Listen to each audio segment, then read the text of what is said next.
दद्दू, आजकल मोहित के अच्छे दिन नहीं चल रहे। क्यों? क्या हुआ? आज पेरेंट्स टीचर मीटिंग थी ना।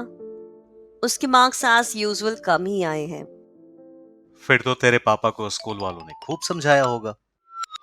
यप। अच्छा सुनो दद्दू, आज पापा ज्यादा गुस्से में हैं। 12th प्री बोर्ड में मार्क्स कम आना, आप समझ सकते हो ना। प्लीज इस बार मोहित को बचा लेना थोड़ा सा। मैं तेरे बाप को नहीं बचा पाया तो तेरे भाई को क्या बचाऊंगा? मैं इन चक्करों में नहीं पड़ता।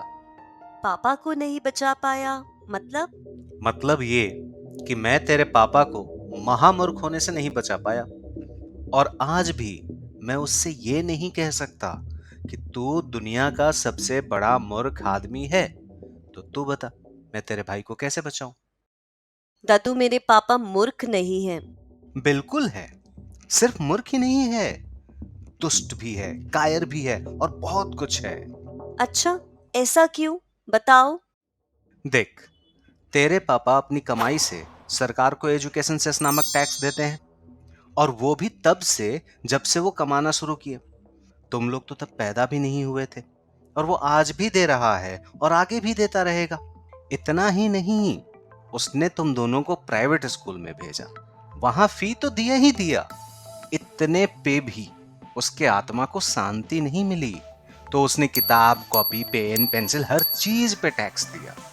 और अंत में तुम लोगों को पढ़ाने के लिए प्राइवेट ट्यूशन भी लगवाया।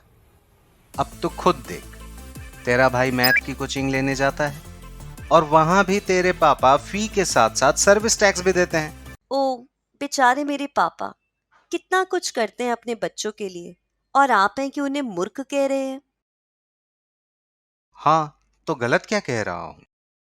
अगर तुम्हारे पापा के पास दो पैसे की भी बुद्धि होती तो वो सरकार से पूछता कि तुम मुझसे ये एजुकेशन सेस नामक टैक्स क्यों ले रहे हो। मैं तो अपने बच्चों को प्राइवेट स्कूल में पढ़ाता हूँ और तुम वहां भी पढ़वाने के लिए सर्विस टैक्स लेते हो। क्यों? दद्दू, एजुकेशन सेस के पैसों से सरकार सरकारी स्कूल कॉलेज बनवाती है और उसे चलाती है ताकि सभी को एजुकेशन मिल सके। जब सरकार सबको एजुकेशन दे ही रही है तो तुम्हारा बाप तुम लोगों को सरकारी स्कूल में क्यों नहीं भेजता? दद्दू, क्योंकि सरकारी स्कूल इतने अच्छे नहीं होते। तो फिर खराब स्कूल कॉलेज के लिए तुम्हारा बाप पैसे क्यों भर रहा है? ताकि गरीब लोगों के बच्चे भी पढ़ सके। हो गया ना साबित कि तुम्हारा बाप दुष्ट आदमी है। वो गरीबों के बच्चों के लिए खराब स्कूल कॉलेज चल सके, उसके लिए एजुकेशन सेस नामक टैक्स सरकार को दे रहा है। क्या गरीबों का हक नहीं है अच्छे एजुकेशन पे? हम्म। खैर, तेरा बाप तुम दोनों को प्राइवेट में क्यों भेजता है? क्योंकि प्राइवेट स्कूल सरकारी से अच्छे होते हैं, वहां अच्छी पढ़ाई होती है। देख, तेरा बाप मूर्ख भी है, ये भी साबित हो गया। वो कैसे? तूने ही तो कहा प्राइवेट स्कूल में अच्छी पढ़ाई होती है। जब स्कूल में अच्छी पढ़ाई हो ही रही है तो फिर प्राइवेट ट्यूशन की क्या जरूरत है? अब ऐसा ही है, सब लोग यही कर रहे हैं। ये क्या बात हुई? सीधे सीधे बोल। हाँ, तेरा बाप मूर्ख भी है और कायर भी है। कायर कैसे हैं? तुझे बहुत मजा आ रहा है। नहीं, बताओ तो। कायर कैसे हैं? देख, तेरे पापा तेरे भाई को अपने औकातानुसार सबसे महंगे प्राइवेट स्कूल में भेजते हैं कि उनका बिटुआ पढ़ लिख सके। ठीक है? हाँ। तो होना तो ये चाहिए कि जब तेरे भाई के मार्क्स कम है तो तेरे पापा को चाहिए कि वो स्कूल जाकर उनसे पूछें कि हाँ भाई, इतने पैसे भर रहा हूं, दिन के 8-8 घंटे अपने बच्चे को तुम्हारे पास छोड़ रहा हूं, उसके बावजूद तुम्हारे ही टेस्ट में मेरे बच्चे के मार्क्स कम क्यों आ रहे हैं? तुम लोग कैसे पढ़ा रहे हो? लेकिन होता यह है कि स्कूल वाले तुम्हारे पापा को बुलाकर उल्टा हड़का रहे हैं। तुम्हारा बेटा गधा है, पढ़ता नहीं है, उसे कुछ आता नहीं है। अरे भाई, ये तो हमें पता है कि उसे नहीं आता है, तभी तो उसे तुम्हारे पास भेजा है कि तुम उसे बताओ, उसे समझाओ, उसे पढ़ाओ। लेकिन नहीं, तुम्हारे बाप की इतनी हिम्मत नहीं है कि वो ये बात कह सके। वो पैसा भी भरता है और गाली भी सुनता है। क्योंकि वो कायर है।